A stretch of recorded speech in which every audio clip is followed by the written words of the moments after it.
Alhamdulillah, wassalatu wassalamu ala rasulillah wa ala alihi wa sahbihi wa man walah, wa la hawla wa la quwwata illa billah. Kaum muslimin rahimani wa rahimakumullah,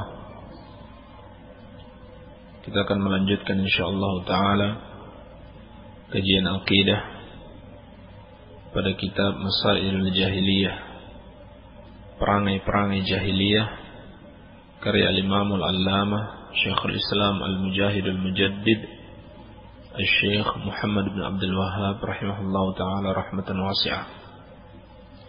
Kita sampai pada bab yang ke-44. Qala al-muallif rahimahullah, al-mas'alatu ar-rabi'atu wal arba'un. Permasalahan yang ke-44.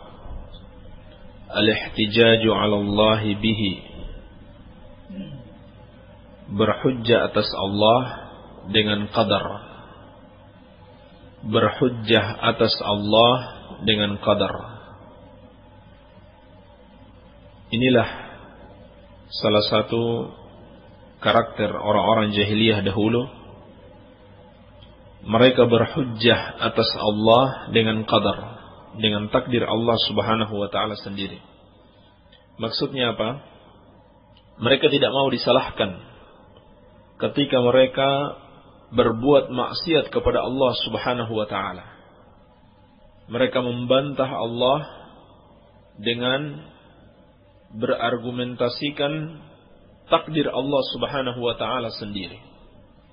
Jadi akidah mereka bahwa manusia itu tidak boleh disalahkan ketika manusia melakukan kesalahan, ketika melakukan dosa, bahkan syirik sekalipun. Kenapa?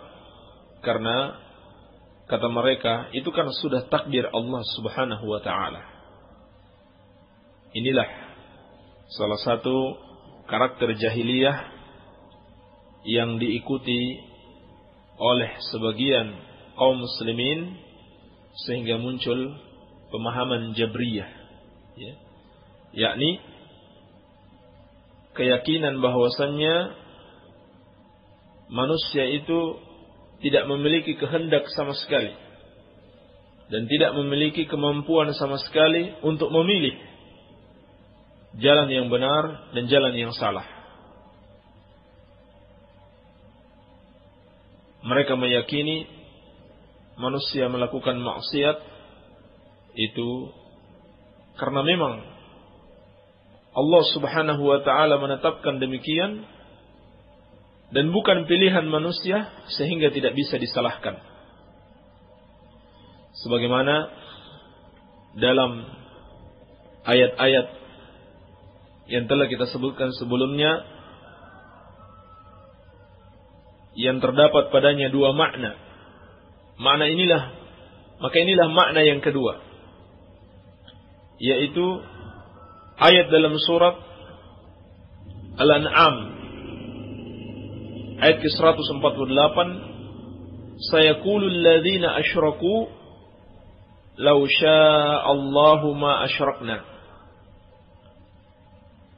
Orang-orang yang menyekutukan Allah berkata, kalaulah Allah berkehendak, kami tidak menyekutukannya.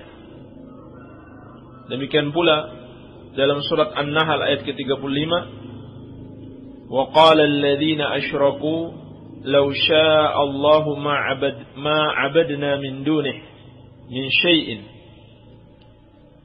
Dan orang-orang musyrik mengatakan, kalaulah Allah berkehendak, tentunya kami tidak beribadah kepada selainnya, yakni kepada sesuatu apapun juga.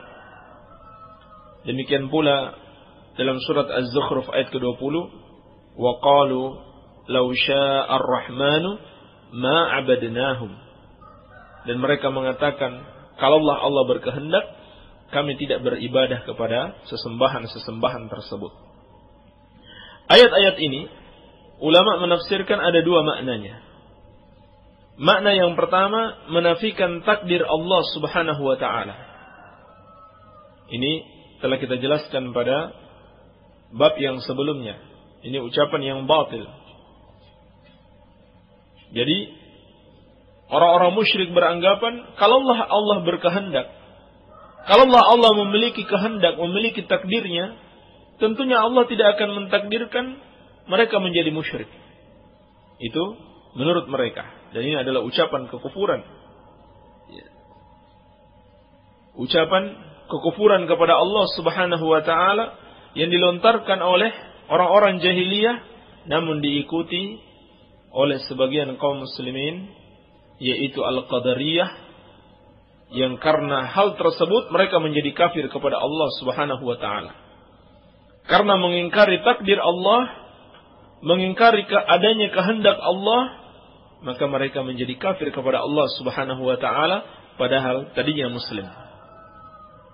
Sehingga ketika dikabarkan kepada Abdullah bin Umar radhiyallahu taala anhuma tentang munculnya qadariyah, maka beliau mengatakan, kabarkan kepada mereka, anni bari'um minhum wa annahum bura'a'u minni. Bahwasanya aku berlepas diri dari mereka dan mereka berlepas diri dariku. Artinya tidak ada hubungan lagi antara kita dengan kalian, karena kalian telah kafir kepada Allah Subhanahu wa taala. Ini makna yang pertama. Dan makna yang kedua, ucapan mereka, "Lau sya'allahu ma asyrakna." Kalau Allah berkehendak kami tidak akan menyekutukannya. Ini bermakna sebaliknya. Bahwasannya orang-orang jahiliyah meyakini kekufuran yang mereka lakukan itu bukanlah karena keinginan mereka, bukanlah karena pilihan mereka, tetapi semata-mata itu takdir dari Allah Subhanahu wa taala. Dan ini kesalahan dari sisi yang lain. Mereka nafikan usaha manusia. Mereka nafikan adanya kehendak dan kemampuan manusia. Inilah dua titik ekstrim dalam masalah takdir. Yang pertama qadariyah yang mengingkari takdir, tidak beriman dengan takdir Allah Subhanahu wa taala. Ini jelas kekafiran. Sedangkan yang kedua sebaliknya al-jabriyah, mereka mengingkari adanya usaha manusia. Manusia itu menurut mereka hanya bagaikan wayang yang digerakkan oleh sang dalang. Tidak ada kemampuan manusia sedikit pun. Dan ini adalah akidah yang batil, bertentangan dengan Al-Quran dan Sunnah Rasulullah Sallallahu Alaihi Wasallam. Adapun ahlu sunnah wal jamaah berada di tengah-tengah antara dua titik ekstrim ini. Ahlu sunnah wal jamaah meyakini bahwa makhluk memiliki kehendak, memiliki pilihan, diberikan kemampuan oleh Allah Subhanahu wa taala untuk memilih jalan yang benar dan jalan yang salah. Tetapi ahlu sunnah wal jamaah juga meyakini pilihan, kehendak dan usaha manusia itu tetap di bawah ketentuan Allah Subhanahu wa taala, di bawah takdir Allah. Kalau Allah berkehendak akan terlaksana.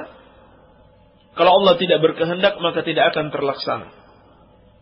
Ini akidah yang benar di dalam masalah takdir Allah Subhanahu wa taala. Maka termasuk penyimpangan dan kesesatan ahlul jahiliyah, mereka tidak mau disalahkan ketika mereka berbuat maksiat. Tidak mau disalahkan ketika mereka berbuat kekafiran kepada Allah Subhanahu wa taala. Jadi, bagaimana cara mereka membela diri? Maka mereka mengatakan, ini karena sudah takdir Allah Subhanahu wa taala, jadi tidak bisa disalahkan. Maka kita jawab kepada mereka minimal dengan dua jawaban. Jawaban yang pertama, bahwasanya Allah Subhanahu wa taala telah menetapkan di dalam Al-Quran bahwa manusia juga memiliki keinginan, memiliki kehendak, memiliki pilihan sendiri. Seperti firman Allah Subhanahu wa taala, "Faman syaa'a falyu'min wa man syaa'a falyakfur." Maka barang siapa yang berkehendak, hendaklah dia beriman. Dan siapa yang berkehendak, maka silahkan dia kafir. Jadi, ayat ini menunjukkan bahwasanya manusia itu memiliki kehendak. Ketika dia memilih jalan keimanan adalah pilihan dia sendiri. Sebaliknya ketika dia memilih jalan kekafiran, memang pilihan dia sendiri. Tetapi, itu pun tidak keluar dari kehendak Allah Subhanahu wa ta'ala. Jelas, manusia memiliki kehendak, tidak dinafikan.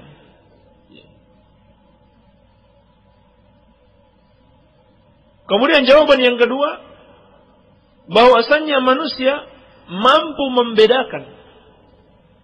Manusia mampu membedakan mana yang merupakan kehendak dia dan mana yang merupakan sesuatu yang bukan kehendak dia. Contohnya, kalau kita sakit, maka itu bukan kehendak kita. Demikian pula orang yang gemetar, takut, itu bukan kehendak dia. Berbeda kalau misalkan kita pergi berjalan ke suatu tempat atau kita makan. Ini perbuatan-perbuatan yang merupakan pilihan kita. Ya. Jadi, dalam kehidupan kita sehari-hari, kita dapat membedakan mana yang memang kehendak kita dan mana yang bukan kehendak kita. Maka, secara akal yang sehat, tidak bisa diterima akidah seseorang yang tidak mengimani adanya kehendak dari manusia. Dan semua itu yang mereka inginkan hanyalah agar perbuatan maksiat yang mereka lakukan tidak bisa disalahkan. Tidak bisa disalahkan karena mereka mau terus berbuat maksiat. Lalu mereka berdalil atau beralasan dengan takdir Allah Subhanahu wa ta'ala, padahal di balik itu mereka memiliki tujuan yang jelek. Maka jelaslah bahwasannya ini adalah akidah yang batil. Salah satu penyimpangan ahlul jahiliyah yang harus kita waspadai dan kita hindari. Ini yang bisa kita sampaikan pada kesempatan kali ini. Kita lanjutkan pada tanya jawab. Assalamualaikum, saya mau bertanya. Waalaikumsalam. Tentang maksud kalimat ini. Bagi para penghafal Al-Quran, diutamakan memilih cetakan mushaf yang diawali pada tiap-tiap halamannya permulaan ayat dan diakhiri dengan akhir hayat. Nah, saya mau menghafal Al-Quran, tapi Quran yang dimaksud di sana seperti apa? Mohon dibalas ke nomor ini karena radionya rusak. Mohon dibalas ke nomornya. Bahwasannya yang dimaksud di sini hanyalah satu metode dalam menghafal Al-Quran. Tidak ada satu dalil yang mengharuskan demikian. Tapi hal itu tidak mengapa, karena itu hanyalah sebuah metode atau sarana dalam menghafal Al-Quran untuk memudahkan.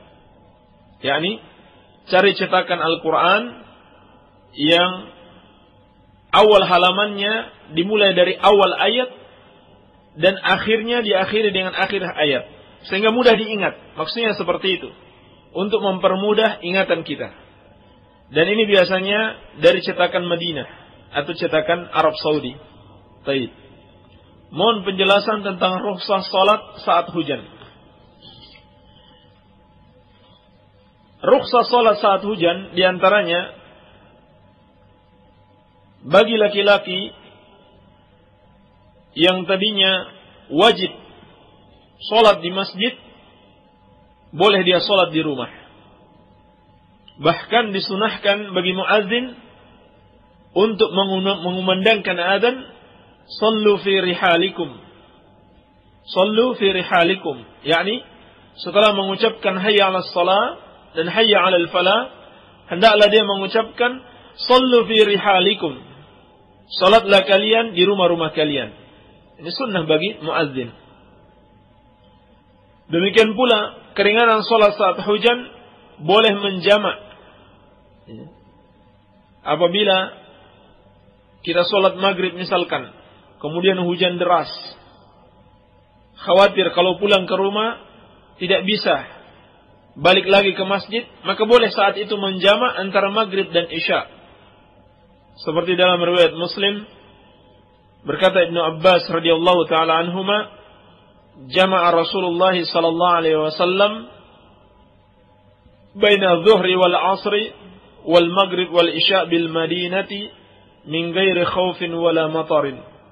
Rasulullah sallallahu alaihi wasallam pernah menjamak, yakni menggabungkan antara salat zuhur dan asar, kemudian maghrib dan isya di Madinah, bukan karena takut dan bukan pula karena hujan.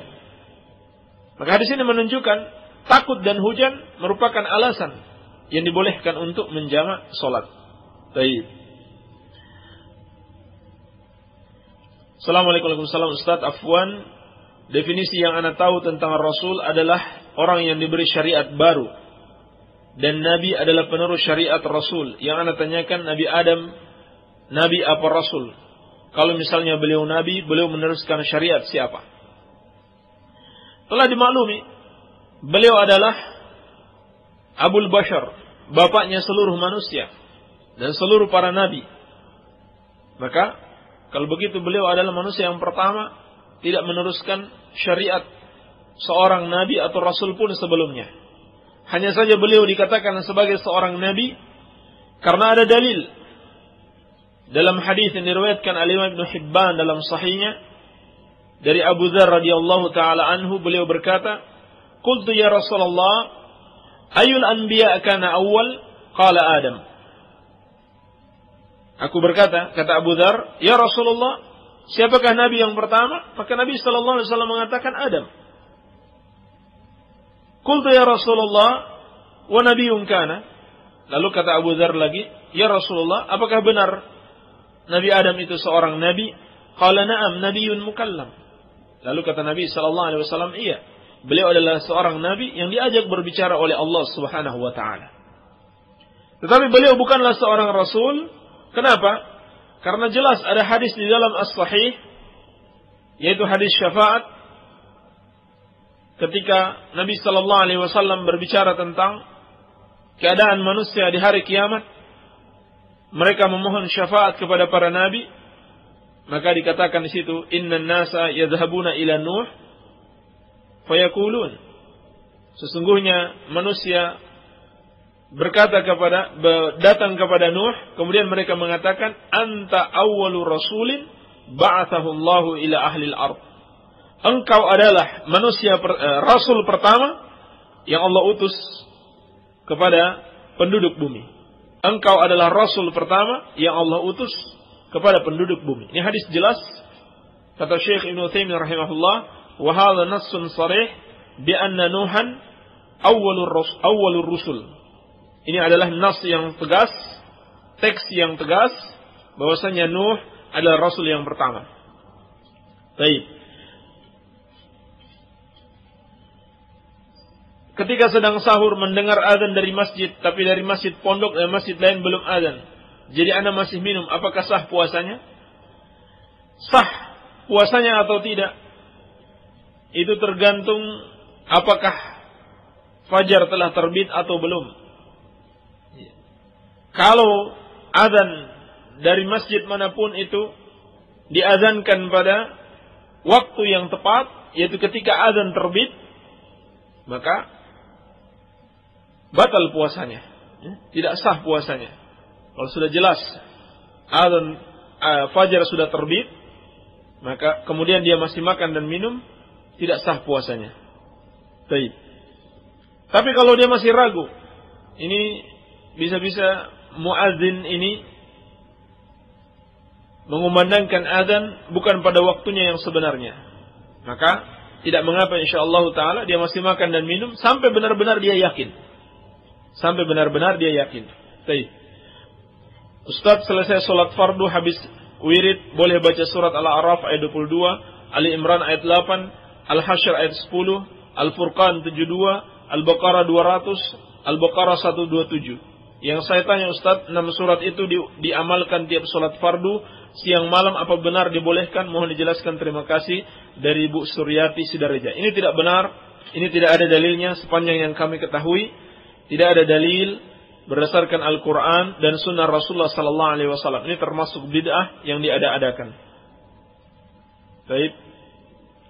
Makna ayat, kami tebus dia dengan sembelihan yang besar. Apakah Allah menciptakan sembelihan itu langsung seperti onta Nabi Saleh, atau Allah menyuruh Nabi Ibrahim agar mencari hewan sembelihan lain untuk menebusnya?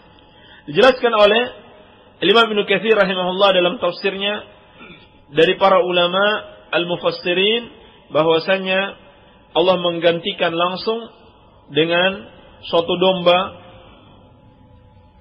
yang Allah ciptakan langsung. Bahkan dikatakan dalam riwayat-riwayat yang disebutkan Imam Ibnu Katsir rahimahullah, itu adalah domba dari surga yang Allah Subhanahu wa taala turunkan. Kemudian itulah yang disembelih oleh Nabi Ibrahim alaihissalam. Akan tetapi mengetahui hakikat makna tersebut bukanlah satu yang paling terpenting, tetapi yang pasti yang paling penting adalah bahwasannya Nabi Ibrahim alaihissalam digantikan oleh Allah Subhanahu wa taala dengan sembelihan yang lain, bukanlah putranya Nabi Ismail alaihissalam. Baik. Dan yang paling penting dalam ayat ini menunjukkan bahwasannya pengorbanan dengan suatu keyakinan dan ketundukan kepada Allah Subhanahu wa taala yang sangat besar dari Nabi Ibrahim alaihissalam. Baik. Apakah kalau berkurban karena nazar tidak boleh makan daging sembelihannya? Tidak masalah insyaallah taala memakan daging sembelihannya, kecuali memang dia bernazar, dia tidak akan makan daging sembelihannya tersebut. Dan bagaimana hukum perhiasan dari besi putih? Tidak mengapa. Tidak ada dalil yang melarang kecuali perhiasan emas bagi laki-laki tidak boleh mengenakan emas. Assalamualaikum Ustaz. Waalaikumsalam. Apa hukumnya bila seseorang pinjam padi tapi berbeda bulan, tapi beberapa bulan kemudian dia mau bayar harga padinya tidak sama dengan waktu dia meminjamnya? Tolong dijelaskan.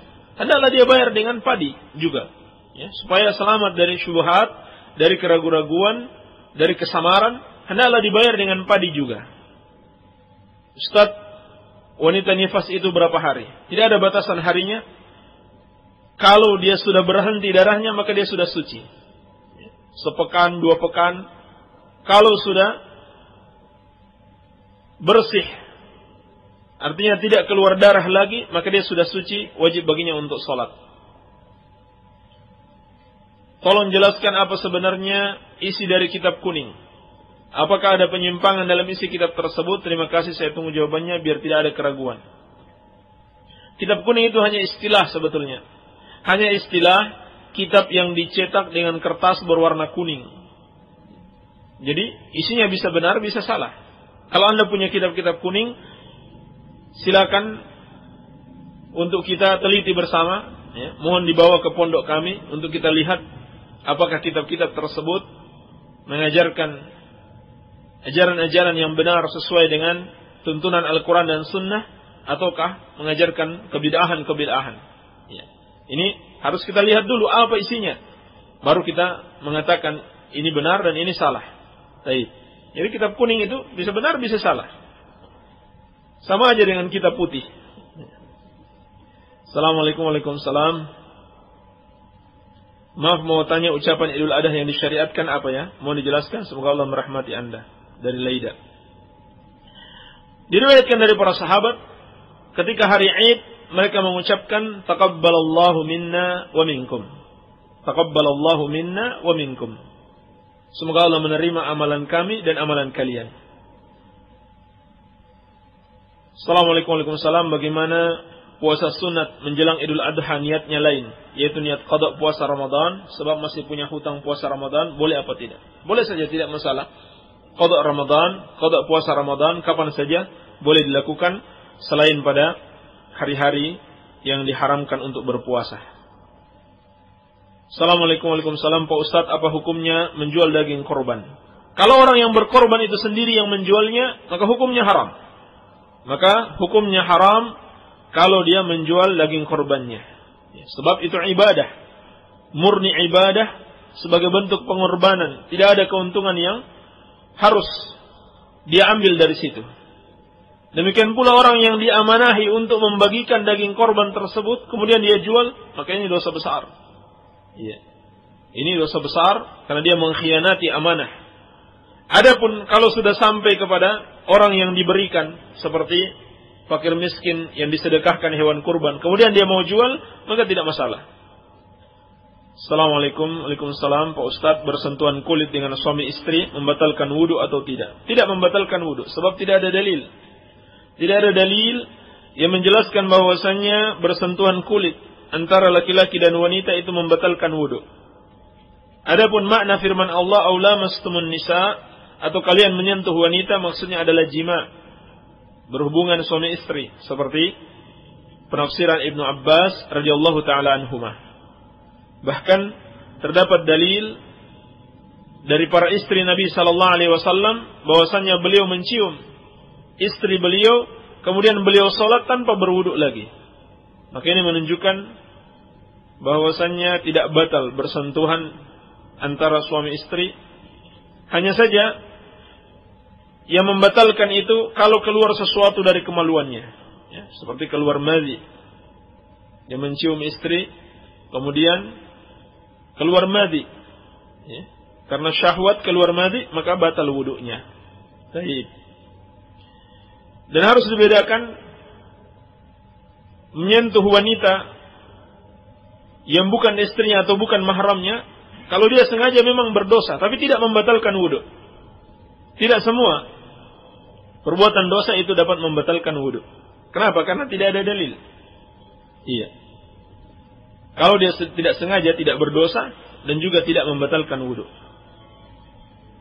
Dan mengirim bacaan Fatihah dan mendoakannya kepada orang tua yang sudah meninggal dan kepada wali, boleh atau tidak? Terima kasih dari Pak Samsudin Jangraga, pendengar dakwah RDS. Ini hukumnya bid'ah.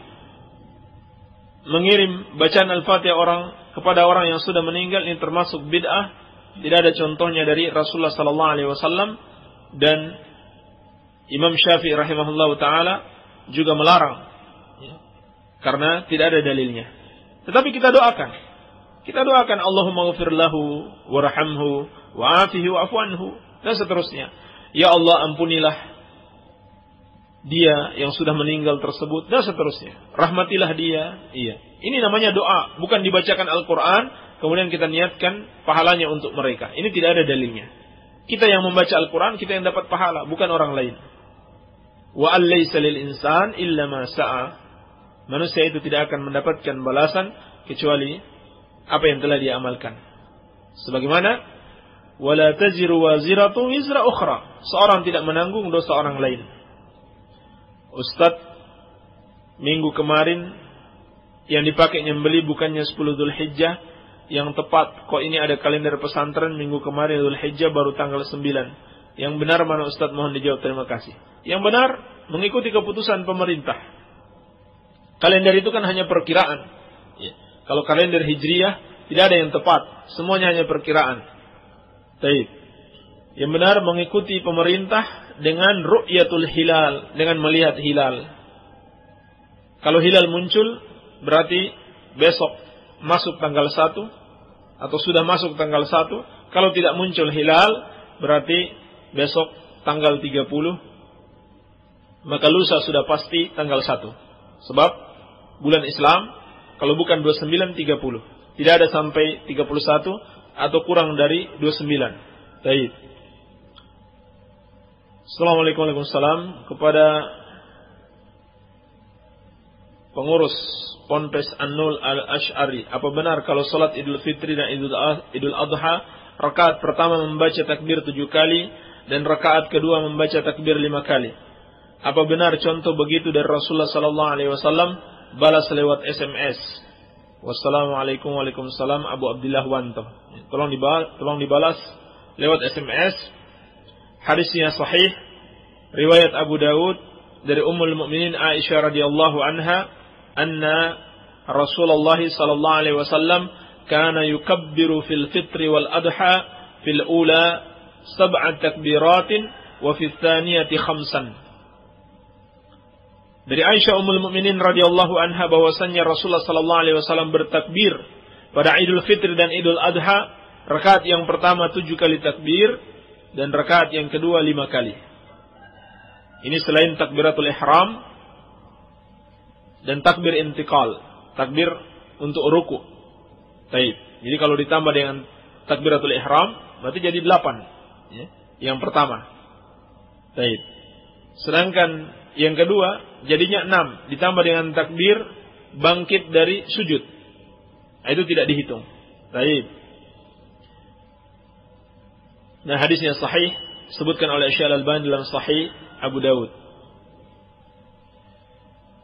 Assalamualaikum warahmatullahi. Kami melaksanakan salat Id di lapangan tapi depannya kuburan dari hamba Allah Sindang Rejah.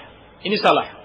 Ini menyelisihi perintah Nabi sallallahu alaihi wasallam seperti dalam hadis riwayat Muslim dari Abu Mas'ud Al-Ghanawi, la tusallu ila al-kubur wa la tajlisu 'alaiha. Kata Nabi sallallahu alaihi wasallam, janganlah kalian salat menghadap kubur dan janganlah kalian duduk di atasnya. Jadi salah besar kalau salat menghadap kuburan. Apakah hukum mengumandangkan takbir seperti takbir untuk hari raya di mana dipimpin oleh seorang imam dan diikuti secara berjamaah selepas salat maghrib, isya dan subuh selama hari raya Idul Adha dan hari tasyrik? Apakah itu bid'ah? Naam, itu termasuk perbuatan bid'ah. Ya, bertakbir secara berjamaah dengan dipimpin ini termasuk perbuatan bid'ah. Hendaklah takbir sendiri-sendiri. Ya, tidak ada contohnya dari Rasulullah sallallahu alaihi wasallam dan sahabat itu takbir secara berjamaah dengan dipimpin dan diikuti oleh jamaah. Assalamualaikum Pak Ustaz. Waalaikumsalam. Apakah boleh bermakmum dengan yang membenarkan bid'ah? Ini sama dengan pertanyaan yang setelahnya. Apa boleh bermakmum dengan imam yang selalu bertawassul kepada para wali dan percaya dengan dukun Islam katanya? Baik. Pernah ditanyakan kepada Syekh Ibnu Baz rahimahullah bahwasannya apabila bid'ahnya seperti ini, yaitu bertawassul dalam artian berdoa kepada para wali, dan dia namakan itu tawassul meskipun itu bukan tawassul, atau percaya kepada dukun, maka tidak boleh bermakmum kepadanya. yakni bid'ahnya adalah bid'ah yang sampai pada derajat kekafiran dan kesyirikan kepada Allah Subhanahu wa taala. Tidak boleh. Tetapi kalau bid'ahnya tidak sampai seperti itu, maka boleh. Baik. Dan bagaimana menanggapi sindiran-sindiran orang NU? Sebagai kaum wanita saya sering disindir. Apakah lebih baik diam atau kalau saya tahu langsung jawab saja, tapi pastinya jadi berdebat. Terima kasih hamba Allah. Jawab dengan dalil. Jawab dengan dalil yang ilmiah. Dalil Al-Quran dan As-Sunnah dan keterangan para ulama Ahlus Sunnah wal Jamaah. Inilah pentingnya kita harus belajar memperdalam ilmu agama agar kita bisa berdakwah. Jawaban kita termasuk dakwah kepada mereka. Sampaikan yang benar berdasarkan dalil-dalil Al-Quran was Sunnah dan penjelasan para ulama. Baik. Afwan Ustaz, apakah boleh baca Al-Quran sehari untuk di tempat orang yang mau walimahan atau yang disebut kataman? Ini termasuk bid'ah. Tidak ada contohnya dari Rasulullah sallallahu alaihi wasallam. Assalamualaikum Pak Ustaz. Waalaikumsalam. Apakah benar hari Jumat hari yang istimewa?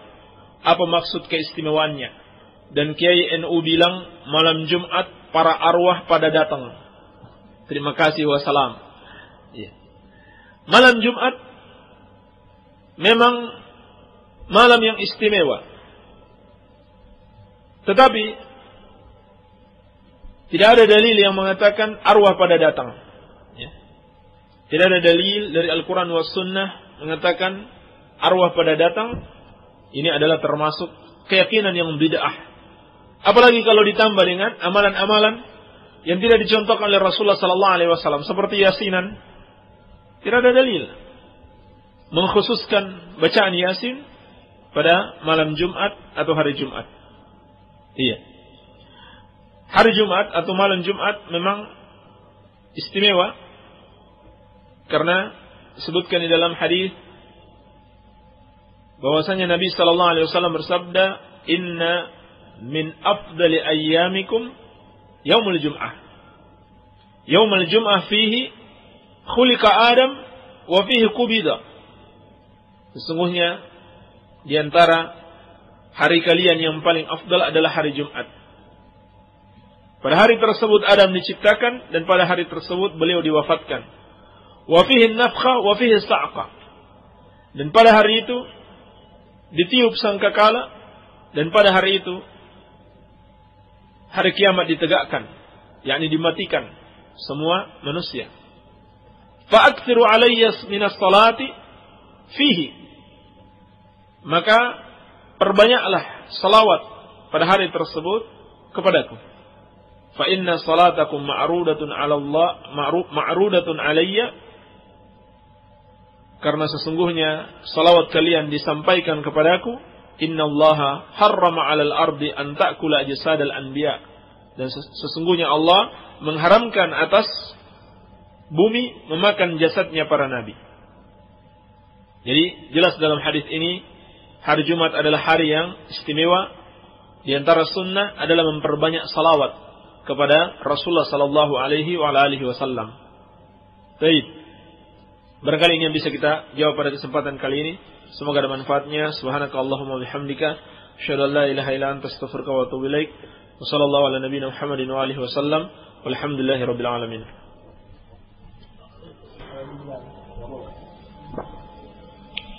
Kaum muslimin rahimani wa rahimakumullah jami'an. Demikian tadi apa yang telah kita simak bersama, materi dan jawaban-jawaban yang telah disampaikan. Mudah-mudahan memberikan manfaat untuk kita semua. Mudah-mudahan Allah Subhanahu wa taala senantiasa memberikan kepada kita taufik dan hidayahnya serta kekuatan untuk senantiasa beribadah kepada Allah Subhanahu wa taala. Baik. Sebelum kami tutup, kami ingatkan selalu kepada Anda semua agar senantiasa menyimak kajian-kajian yang kami siarkan melalui 107,7 FM Radio Dakwah Salafiyah. Dan bagi Anda yang ingin berkunjung, berziarah ke tempat kami persilakan.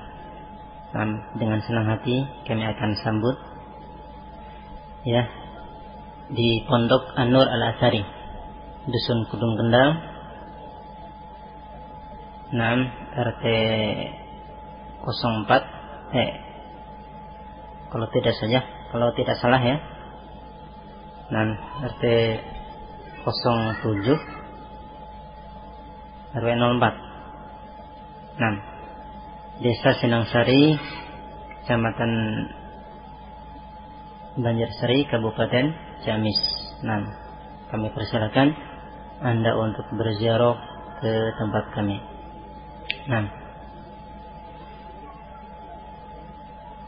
Atas segala kekurangannya kami mohon maaf. Subhanakallahumma wa bihamdika asyhadu an la ilaha illa anta astaghfiruka wa atubu ilaik. Wassalamu alaikum warahmatullahi wabarakatuh.